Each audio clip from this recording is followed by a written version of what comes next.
minute. I need to plug in my laptop. 1 second, please. I need help. Sorry. Gotcha. Do you have a full HDMI? HDMI. Hold a second. I'll put you on it. All right. I'm set. Thank you, councilors. My name is Miguel Avila. I have been a regular presenter since 2010. This year, I'm celebrating 16 years of community activism. I'm here to speak on the TCHC budget,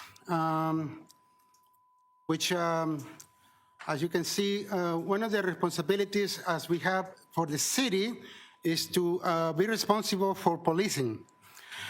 Why not request that the budget police is shared with the province and the federal government? Chief Denwick wants to increase 90%, 90 officers times 4, so 360 officers for 2026 budget. That represents a lot of cash that could go to other areas of the city. We know that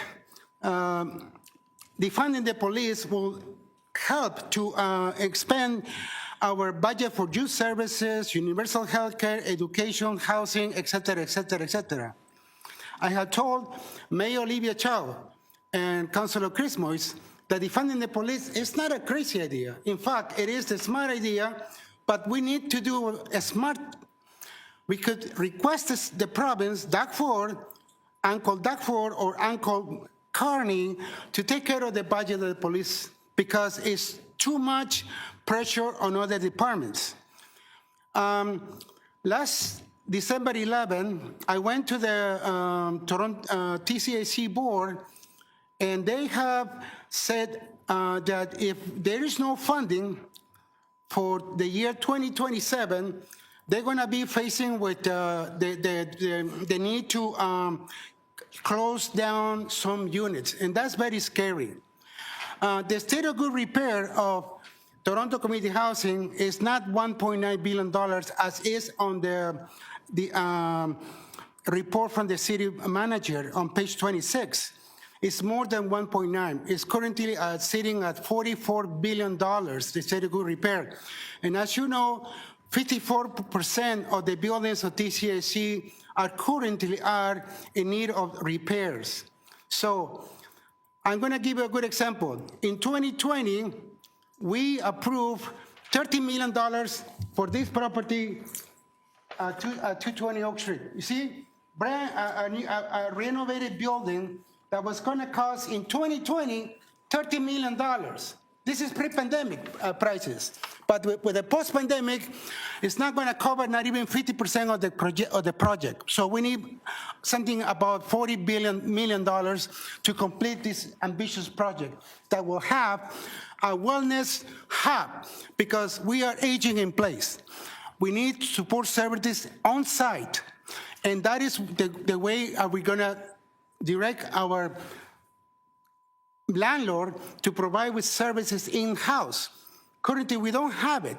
So in the report that the CEO said on December 11, 2025, that if we don't have a new deal, the city doesn't have a new deal with the province and the feds, we may have to close down units. And that is scary, my friends, because imagine we are the housing of the last resort. If we don't have units up to date, we'll have no other choice but closing down. So with regards to the SDP, yes, Councilor Chris Moyes, the SDP was an experience.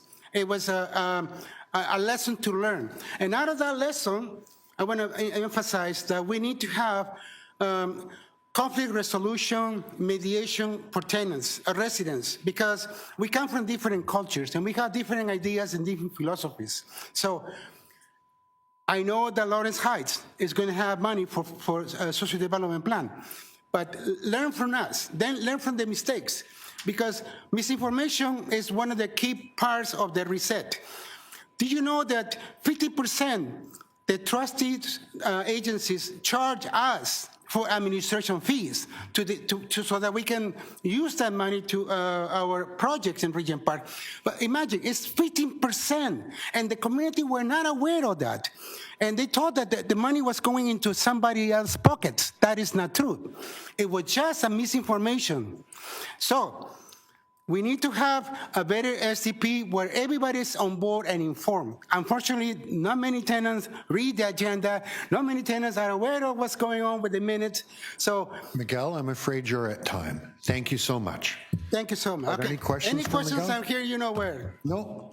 Thank you. Thanks again. Thank you. Okay, our final deputant for this morning's session is Janet Lambert.